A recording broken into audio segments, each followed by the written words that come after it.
Morning students, આગળ આપણે સજીવોના વર્ગીકરણમાં બીજા ચેપ્ટરમાં સજીવોની વર્ગીકરણ પદ્ધતિ શીખ્યા. એમાં RH વિટેકરની વર્ગીકરણ પદ્ધતિ પ્રમાણે આપણે સજીવોનું વર્ગીકરણ શીખ્યા, જેમાં બીજા ચેપ્ટરમાં સૃષ્ટિ મોનેરા, સૃષ્ટિ પ્રોટિસ્ટા, ફૂગ સૃષ્ટિ તેમજ લાઇકેન્સ અને વિરોઇડ્સની અભ્યાસ કર્યો હતો.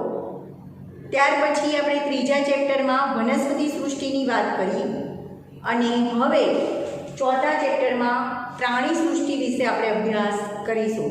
તો RH વિટેકરે સજીવોને ટોટલ 5 સૃષ્ટિમાં વર્ગીકૃત કરેલા હતા.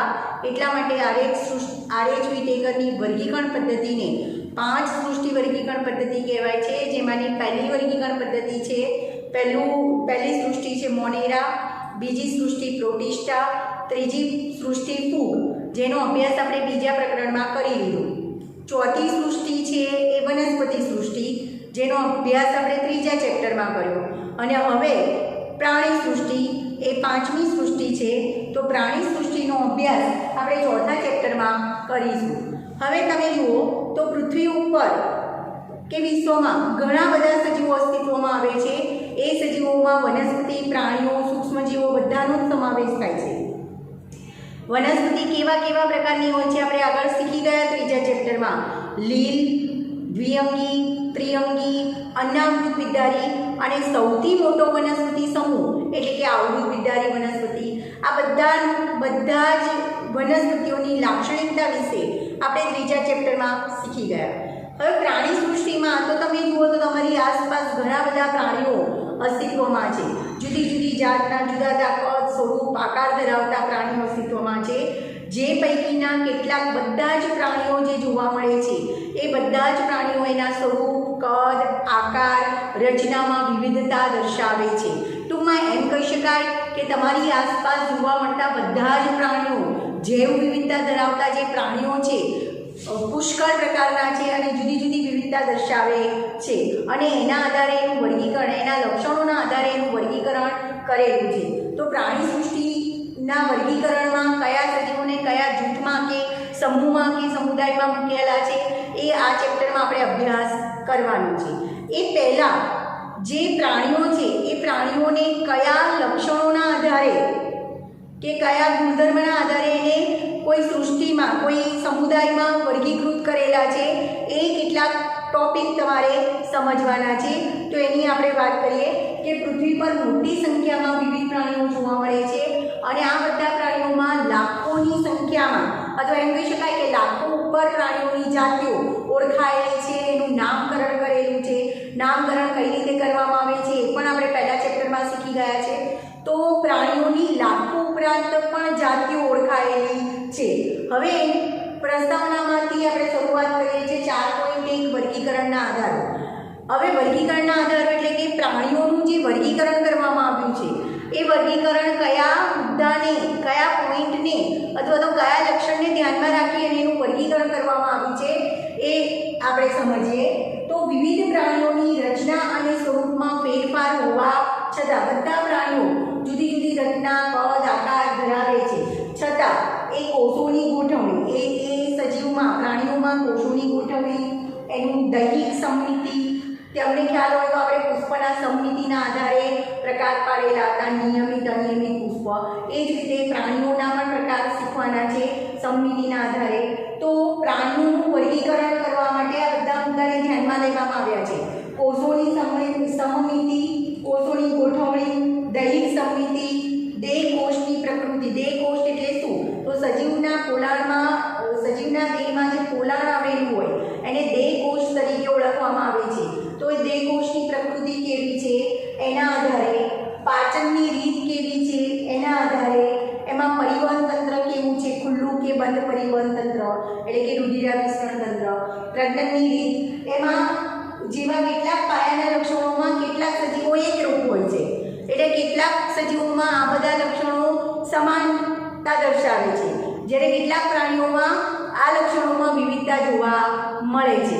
તો બંને બધા પોઈન્ટ યાદ રાખજો તમે કે પ્રાણીઓના વર્ગીકરણનો આધાર તેમનો આકાર, પ્રાણીઓનું વર્ગીકરણ એનો આધાર તેમના આકાર, તેમના કદ, સ્વરૂપ સ્તરીય આયોજન એટલે કે કોષોનું આયોજન કેવું છે, એ કોષ અંગ અંગતંત્ર પેશી સ્તરીય આયોજન કેવું છે, એ પ્રાણી સમમિતિ ગર્ભીય સ્તરો કેટલા ગર્ભ સ્તરનું પ્રાણી છે, દ્વિગર્ભ તરીકે ત્રિગર્ભ સ્તરીય પ્રાણી છે, એમાં દેહ કોષ્ઠ એનું શરીર ખંડોમાં વિભાજિત થયેલું છે કે નહીં, આ બધા લક્ષણોના આધારે એનું વર્ગીકરણ કરવામાં આવે છે.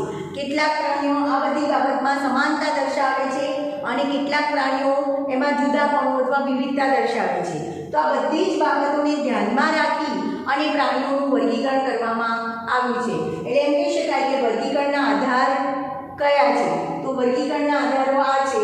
પ્રાણીઓના વર્ગીકરણનો આધાર તેમના કદ, સ્વરૂપ, આકાર, એમાં સ્તરીય આયોજન કેવું છે, કોષોથી બનેલું છે, પેશીઓથી બનેલું છે, અંગોથી બનેલું છે, અંગતંત્રોની રચના જોવા મળે છે કે નહીં, એને સ્તરીય આયોજન કહેવાય. સમમિતિ એટલે કે પ્રાણીની સમમિતિ કેવી છે, જેમ પુષ્પમાં આપણે સમમિતિના આધારે બે પ્રકાર પડ્યા હતા, નિયમિત પુષ્પ અને અનિયમિત પુષ્પ, એમ પ્રાણીઓના પણ પ્રકાર પડે છે. આગળ આપણે સમજીશું. સમમિતિ ગર્ભીય સ્તર એટલે કે પ્રાણી કેટલા ગર્ભ સ્તરમાંથી વિકાસ પામ્યું છે, દ્વિગર્ભ સ્તરીય પ્રાણી છે કે ત્રિગર્ભ સ્તરીય પ્રાણી છે, એમાં દેહ કોષ્ઠ છે કે નહીં, બરાબર, દેહ કોષ્ઠની હાજરી છે કે નહીં, એના આધાર અને પ્રાણીઓનું શરીર ખંડન પામેલું છે કે નહીં, એના સમાનતા કે અસમાનતાના આધારે પ્રાણીઓનું વર્ગીકરણ કરેલું હોય છે. કેટલાક પ્રાણીઓ આ બધા જ લક્ષણોની બાબતમાં સમાનતા દર્શાવે છે અને કેટલાક પ્રાણીઓ આ બધા જ લક્ષણોની બાબતમાં અસમાનતા દર્શાવે છે. કયા લક્ષણો ધ્યાનમાં રાખજો? પ્રાણીઓના આકાર, કદ, સ્વરૂપ, એમાં સ્તરીય આયોજન, સમમિતિ, ગર્ભ સ્તરો, દેહ કોષ્ઠ અને ખંડનની બાબતમાં સમાનતા કે અસમાનતાના આધારે પ્રાણીઓનું વર્ગીકરણ કરવામાં આવ્યું છે. હવે આપણે વાત કરીએ એના પછીનો પોઈન્ટ છે સ્તરીય આયોજન. સ્તરીય આયોજનના સ્તરો. આયોજનના સ્તરો એટલે શું? તો કેટલાક પ્રાણીઓ કોષોથી, તમને ખબર છે બધા જ પ્રાણી સૃષ્ટિમાં સમાવેશ બધા જ પ્રાણીઓ એ બહુકોષી છે. બહુકોષી હોવા છતાં એમાં વિવિધ સ્તરનું આયોજન જોવા મળે છે. કેટલાક ફક્ત કોષોથી બનેલા છે, કેટલાક પ્રાણીઓ કોષો ભેગા મળી પેશીની રચના કરે છે, કેટલાક પ્રાણીઓમાં પેશી ભેગી મળી અંગની રચના થાય છે, કેટલાક પ્રાણીઓમાં અંગ ભેગા મળી અંગતંત્રની રચના થાય છે. અને આગળ શરૂઆતના પહેલા ચેપ્ટરમાં તમે શીખી ગયા છે કે સજીવનો રચનાત્મક અને ક્રિયાત્મક એકમ કયો? કોષ. બરાબર, આ વિશેની માહિતી તમે આગળ મેળવી લીધી છે કે સજીવનો પાયાનો અને રચનાત્મક ક્રિયાત્મક અને રચનાત્મક એકમ કયો? કોષ. કોષ ભેગા મળી શેની રચના કરે? પેશી. પેશી ભેગી મળી અને શેની રચના કરે? અંગની. અંગ ભેગા મળી શેની રચના કરે? તો અંગતંત્રની રચના કરે. અને અંગતંત્રો ભેગા મળી અને સજીવ દેહની રચના કરે છે. આવું તમે આગળના પહેલા ચેપ્ટરમાં શીખી ગયા છો. હવે આપણે વાત કરીએ તો પ્રાણીઓના શરીરમાં જુદું જુદું સ્તરીય આયોજન જોવા મળે છે. તો કયા પ્રાણીઓમાં કયા પ્રકારનું આયોજન જોવા મળે છે એની આપણે વાત કરીએ. તો પહેલું આયોજન છે એને કોષ સ્તરીય આયોજન કહેવાય છે. કોને કહેવાય કોષ સ્તરીય આયોજન? તો અને કોષ સ્તરીય આયોજન કયા પ્રાણીઓમાં જોવા મળે છે? મોસ્ટ આઈએમપી આ બધા જ ક્વેશ્ચન તમને નીટમાં પૂછાય છે. તો તમે ટેક્સ્ટબુકની લાઈન ટુ લાઈન વાંચેલી હશે, સમજેલી હશે અને એના એક્ઝામ્પલ યાદ રાખ્યા હશે તો તમને યાદ રહેશે. હવે સચિત્ર સમુદાયના જે પ્રાણીઓ છે એમાં કોષ સ્તરીય આયોજન જોવા મળે છે. સચિત્ર સમુદાયના પ્રાણીઓ એ બહુકોષી છે. બહુકોષી છે છતાં ઘણા બધા કોષોથી બનેલા છે સચિત્ર સમુદાયના પ્રાણીઓ, બરાબર, પણ કાર્યની દ્રષ્ટિએ કોષો એકબીજા સાથે જોડાયેલા નથી. કોષો વધારે છે. સચિત્ર સમુદાયના પ્રાણીઓ બહુકોષી છે પણ કાર્યની દ્રષ્ટિએ કોષો એકબીજા સાથે ભેગા મળી અને પેશીની રચના કરતા નથી. ફક્ત સચિત્ર સમુદાયમાં કોષો જ જોવા મળે છે, પેશીની રચના જોવા મળતી નથી. તો સચિત્ર સમુદાયના પ્રાણીઓમાં કોષ સ્તરીય આયોજન કહેવાય છે. અને જો પ્રાણીઓમાં બહુકોષો જોવા મળે, પ્રાણી બહુકોષી હોય અને એમાં કોષો ભેગા મળી કાર્યની દ્રષ્ટિએ કોષો ભેગા મળી અને પેશીની રચના ના કરતા હોય તો એવા સ્તરીય આયોજનને કોષ સ્તરીય આયોજન તરીકે ઓળખવામાં આવે છે. તો યાદ રાખજો, સચિત્ર સમુદાયના જે પ્રાણીઓ છે જોવા મળે છે. સચિત્ર સમુદાયના પ્રાણીઓમાં કાર્યની દ્રષ્ટિએ કોષો એકબીજા સાથે જોડાયેલા નથી. બહુકોષી હોવા છતાં આ પ્રાણીઓમાં કોષસ્તરીય આયોજન જોવા મળે છે. ત્યાર પછી આપણે વાત કરીએ કોષ્ટાંતરી સમુદાયના પ્રાણીઓની. તો કોષ્ટાંતરી સમુદાયના પ્રાણીઓમાં પેશી સ્તરીય આયોજન જોવા મળે છે. એટલે કે કોષો એ કાર્યની દ્રષ્ટિએ સમાન કાર્ય ધરાવતા કોષો ભેગા મળી અને પેશીની રચના કરે છે. આગળ આપણે સમજી ગયા છે. તો કોષ્ટાંતરી સમુદાયના પ્રાણીઓમાં સમાન કાર્ય ધરાવતા કોષો ભેગા મળી અને પેશીની રચના કરે છે. ટૂંકમાં એમ કહી શકાય કે કોષ્ટાંતરી સમુદાયના પ્રાણીઓમાં સમાન કાર્ય ધરાવતા કોષો ભેગા મળી અને પેશીની રચના કરે છે, જેને પેશી સ્તરીય આયોજન કહેવામાં આવે છે. તો અહીંયા ફરી તમને નીટમાં એમસીક્યુ પૂછી શકાય, પેશી સ્તરીય આયોજન કયા સમુદાયમાં જોવા મળે છે? કોષ્ટાંતરીમાં અથવા કોષ્ટાંતરી સમુદાયના પ્રાણીના ઉદાહરણ આપી અને તમને ક્વેશ્ચન પૂછી શકાય. જેમ કે હાઇડ્રા છે એ કોષ્ટાંતરી સમુદાયનું પ્રાણી છે, તો હાઇડ્રામાં કયા પ્રકારનું આયોજન જોવા મળે છે? કોષસ્તરીય આયોજન કે પેશી સ્તરીય આયોજન? તો કોષ્ટાંતરી સમુદાયમાં પેશી સ્તરીય આયોજન જોવા મળે છે. બરાબર. પેશી સ્તરીય આયોજન એટલે શું? તો પેશી સ્તરીય આયોજન એટલે કે કોષ્ટાંતરી સમુદાયના પ્રાણીઓમાં સમાન કાર્ય ધરાવતા કોષો ભેગા મળી પેશીની રચના કરે છે, જેને પેશી સ્તરીય આયોજન તરીકે ઓળખવામાં આવે છે. અને આવું પેશી સ્તરીય આયોજન કોષ્ટાંતરીમાં જોવા મળે છે. કોષસ્તરીય આયોજન શેમાં જોવા મળે છે? સચિત્ર સમુદાયમાં, જેમાં કોષો ભેગા મળી પેશીની રચના કરતા નથી. બહુકોષી છે છતાં પણ એમાં પેશી રચના જોવા મળતી નથી. તો સચિત્ર સમુદાય એમાં કોષસ્તરીય આયોજન જોવા મળે. કોષ્ટાંતરી સમુદાય એમાં પેશી તંત્ર આયોજન જોવા મળે છે. આગળ આપણે વાત કરીએ પૃથુકૃમિ સમુદાય. તો પૃથુકૃમિ સમુદાયમાં અંગ સ્તરીય આયોજન જોવા મળે છે. આગળ આપણે વાત કરી કે પેશીઓ ભેગી મળી અને અંગોની રચના કરે છે. તો પૃથુકૃમિ સમુદાયના પ્રાણીઓમાં પેશી ભેગી મળી અંગોની રચના કરે છે, એટલે કે પૃથુકૃમિ સમુદાયમાં અંગ સ્તરીય આયોજન જોવા મળે છે. પેશી ભેગી મળી અંગની રચના થતી હોય એવા આયોજનને અંગ સ્તરીય આયોજન તરીકે ઓળખવામાં આવે છે. અને આવું અંગ સ્તરીય આયોજન પૃથુકૃમિ સમુદાયના પ્રાણીઓમાં જોવા મળે છે. આગળ અંગતંત્ર સ્તરીય આયોજન. હવે આગળ પછી આપણે વાત કરી કે અંગો ભેગા મળી અને અંગતંત્રની રચના કરે છે. બરાબર.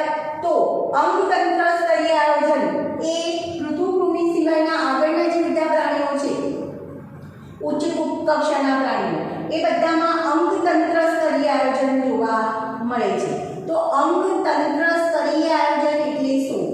જુદા જુદા અંગો ભેગા મળી અંગતંત્રોની રચના કરે છે, એને અંગતંત્ર સ્તરીય આયોજન કહેવામાં આવે છે. હવે એના એક્ઝામ્પલ યાદ રાખવાના છે, જે નીટમાં તમને પૂછી શકાય કે કયા કયા પ્રાણીઓમાં અથવા કયા સમુદાયમાં અંગતંત્ર સ્તરીય આયોજન જોવા મળે છે.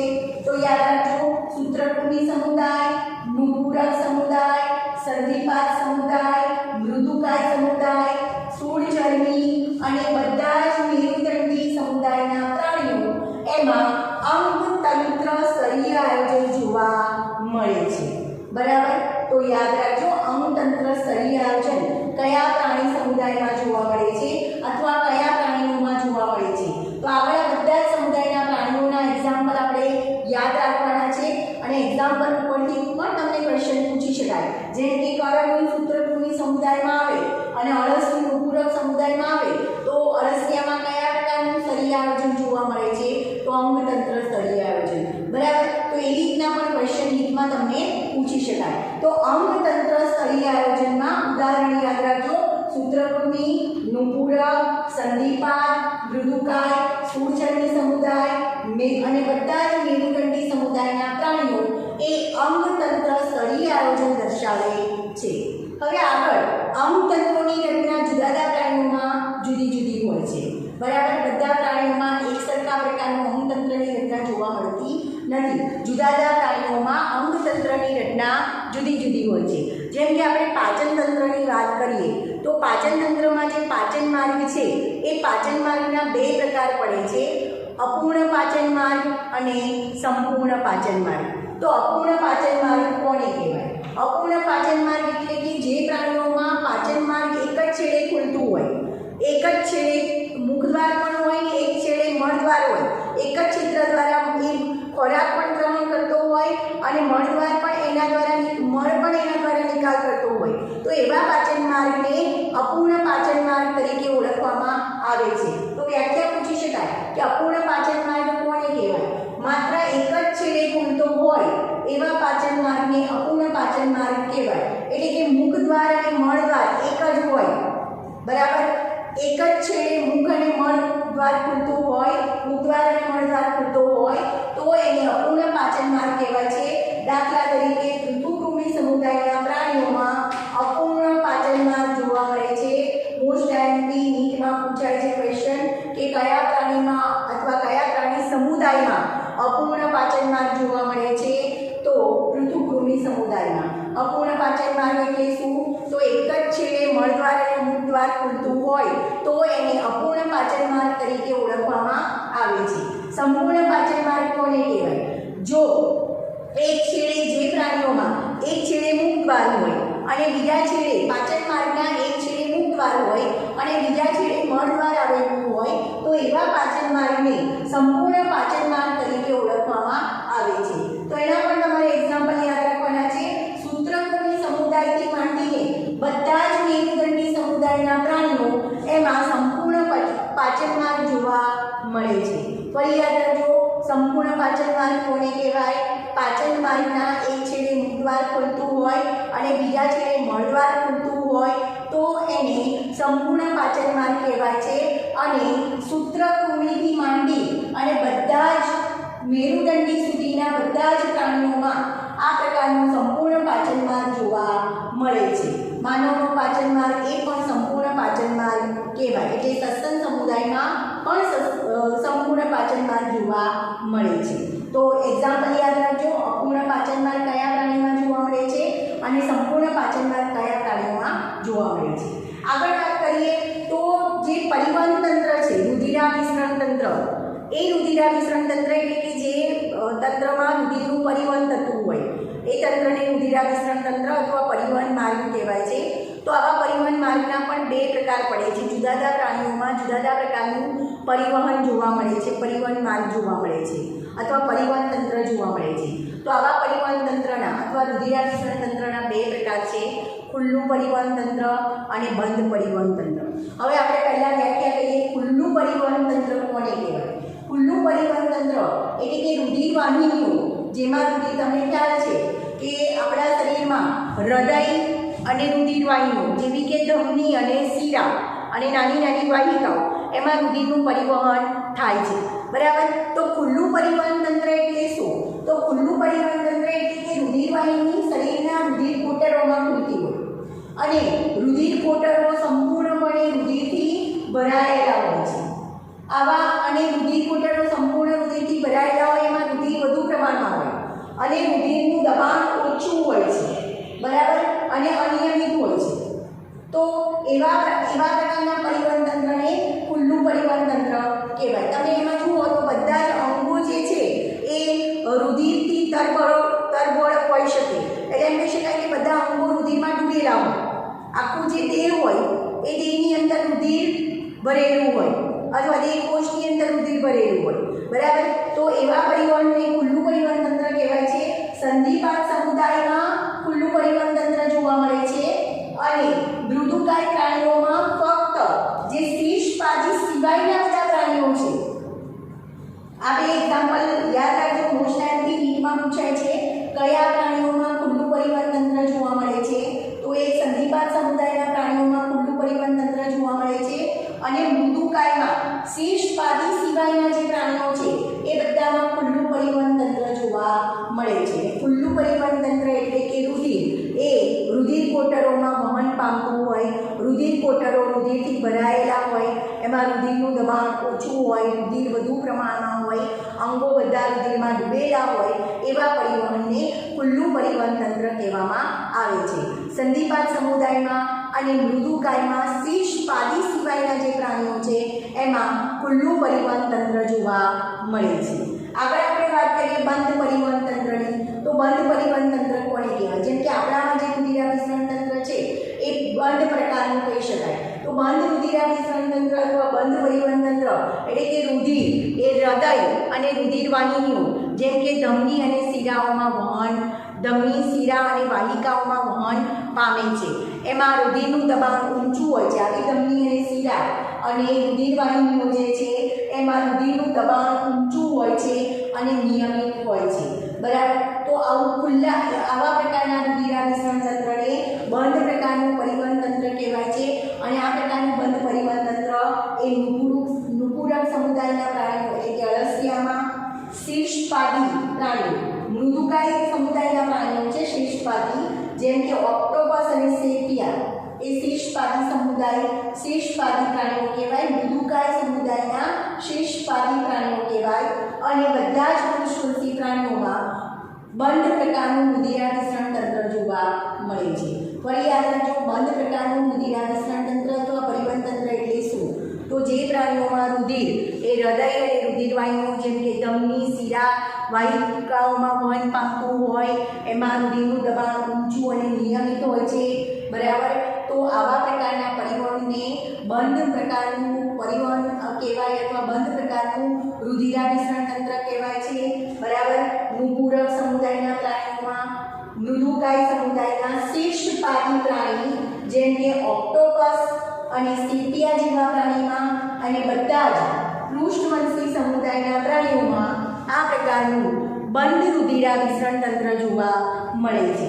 તો બધી જ વ્યાખ્યા અને બધા જ ઉદાહરણ તમારે યાદ રાખવાના છે કે ખુલ્લું પરિવહન તંત્ર કોને કહેવાય, બંધ પરિવહન તંત્ર કોને કહેવાય, સંપૂર્ણ પાચન માર્ગ કોને કહેવાય, અપૂર્ણ પાચન માર્ગ કોને કહેવાય, કોષ સ્તરીય આયોજન એટલે શું, પેશી સ્તરીય આયોજન એટલે શું, આ બધી જ વ્યાખ્યા અને આ રચના કયા પ્રાણીઓમાં જોવા મળે છે એ તમારે યાદ રાખવાનું છે. ફરીથી પ્રસ્તાવનામાં યાદ રાખજો, પ્રાણીઓ તમારી આજુબાજુ વિવિધ મોટાભાગના ઘણા બધા પ્રાણીઓ જોવા મળે છે જે અને વિવિધતા દર્શાવતા પ્રાણીઓ જોવા મળે છે જે પ્રાણીઓની લાખો કરતાં વધારે જાતિઓ ઓળખાયેલી છે. હવે પ્રાણી સૃષ્ટિમાં આ બધા પ્રાણીઓનું વર્ગીકરણ એના લક્ષણોને આધારે કરવામાં આવ્યું છે. તો કયા લક્ષણોને ધ્યાનમાં રાખવામાં આવ્યા છે? પ્રાણીઓની કોષોની ગોઠવણી, એની દૈહિક સંમિતિ, એની દેહ કોષની પ્રકૃતિ, એમાં પાચનની રીતો, એમાં પરિવહન તંત્ર, પ્રજનન તંત્ર, બરાબર, એના જેવા પાયાના લક્ષણો, એના પ્રાણીઓના આકાર, કદ, સ્વરૂપ, એમાં સ્તરીય આયોજન, સમમિતિ, ગર્ભીય સ્તરો, દેહ કોષ, પ્રાણીઓનું શરીર ખંડિત છે કે નહીં, એ બધા જ લક્ષણોના આધારે પ્રાણીઓનું વર્ગીકરણ કરવામાં આવ્યું છે. કેટલાક પ્રાણીઓ આ બધા લક્ષણોમાં સમાનતા દર્શાવે છે, કેટલાક પ્રાણીઓ આ બધા લક્ષણોમાં અસમાનતા દર્શાવે છે. ત્યાર પછીનો પોઈન્ટ છે આયોજનના સ્તરો. બધા જ પ્રાણી સૃષ્ટિમાં જે પ્રાણીઓનો સમાવેશ થાય છે એ બધા જ પ્રાણીઓ બહુકોષી છે, પણ એ બધા જ પ્રાણીઓમાં આયોજનના જે સ્તરો છે, શરીર આયોજન છે એ અલગ અલગ છે. જેમ કે આપણે વાત કરીએ તો સચિત્ર સમુદાયમાં કોષ સ્તરીય આયોજન જોવા મળે છે. તો કોષ સ્તરીય આયોજન એટલે શું? સચિત્ર સમુદાયના પ્રાણીઓ બહુકોષી છે, વધારે કોષો છે, પણ એ કોષો ભેગા મળી અને પેશીની રચના કરતા નથી. તો એવા આયોજનને કોષ સ્તરીય આયોજન કહેવાય છે. તો સચિત્ર સમુદાયના પ્રાણીઓમાં કોષ સ્તરીય આયોજન જોવા મળે છે. આગળ કોષ્ટાંતરી સમુદાયના પ્રાણીઓમાં પેશી સ્તરીય આયોજન જોવા મળે છે. તો પેશી સ્તરીય આયોજન એટલે શું? તો સમાન કાર્ય ધરાવતા કોષો ભેગા મળી પેશીની રચના કરે છે, જેને પેશી સ્તરીય આયોજન કહેવાય છે. અને કોષ્ટાંતરી સમુદાયમાં પેશી સ્તરીય આયોજન જોવા મળે છે. ત્યાર પછી વાત કરીએ અંગ સ્તરીય આયોજન. સમાન પેશીઓ ભેગી મળી અને અંગની રચના કરે છે, તો અંગ સ્તરીય આયોજન. પેશી ભેગી મળી અને અંગની રચના કરે તો એને અંગ સ્તરીય આયોજન કહેવાય. તો પૃથુકૃમિ સમુદાયના પ્રાણીઓમાં અંગ સ્તરીય આયોજન જોવા મળે છે. ત્યાર પછી આપણે વાત કરીએ અંગતંત્ર સ્તરીય આયોજન. તો અંગો ભેગા મળી અને અંગતંત્ર સ્તરીય આયોજનની રચના કરે છે. બરાબર. જે પ્રાણીઓમાં અંગતંત્રો જોવા મળતા હોય તો એને અંગતંત્ર સ્તરીય આયોજન કહેવાય છે. દાખલા તરીકે સૂત્રકૃમિ સમુદાય, નુપુરક, સંધિપાદ, મૃદુકાય, સ્થૂળચર્મી અને બધા જ મેરુદંડી સમુદાયના પ્રાણીઓ મળે છે। આ બધા જે તંત્રો છે એ અંગતંત્રોની રચના જુદા જુદા પ્રાણીઓમાં જુદી જુદી હોય છે। જેમ કે આપણે પાચન તંત્રની વાત કરીએ તો પાચન તંત્રમાં પાચન માર્ગ હોય છે। આવા પાચન માર્ગના બે પ્રકાર છે, અપૂર્ણ પાચન માર્ગ અને સંપૂર્ણ પાચન માર્ગ। અપૂર્ણ પાચન માર્ગ કોને કહેવાય? જે પાચન માર્ગમાં મળદ્વાર અને મુખદ્વાર એક જ છેડે ખુલતું હોય અથવા જે પાચન માર્ગ એક જ છેડે ખુલતું હોય એવા પાચન માર્ગને અપૂર્ણ પાચન માર્ગ કહેવાય છે। દાખલા તરીકે પૃથુકૃમિ સમુદાયના પ્રાણીઓમાં અપૂર્ણ પાચન માર્ગ જોવા મળે છે। સંપૂર્ણ પાચન માર્ગ એટલે શું? જે પ્રાણીઓમાં પાચન માર્ગના એક છેડે મુખદ્વાર આવેલું હોય અને બીજા છેડે મળદ્વાર આવેલું હોય તો એવા પાચન માર્ગને સંપૂર્ણ પાચન માર્ગ કહેવાય છે। તો સંપૂર્ણ પાચન માર્ગ કયા પ્રાણીઓમાં જોવા મળે છે? સૂત્રકૃમિ સમુદાયથી માંડી અને બધા જ મેરુદંડી પ્રાણીઓમાં સંપૂર્ણ પાચન માર્ગ જોવા મળે છે। માનવનું પાચન માર્ગ એ પણ સંપૂર્ણ પાચન માર્ગ કહેવાય।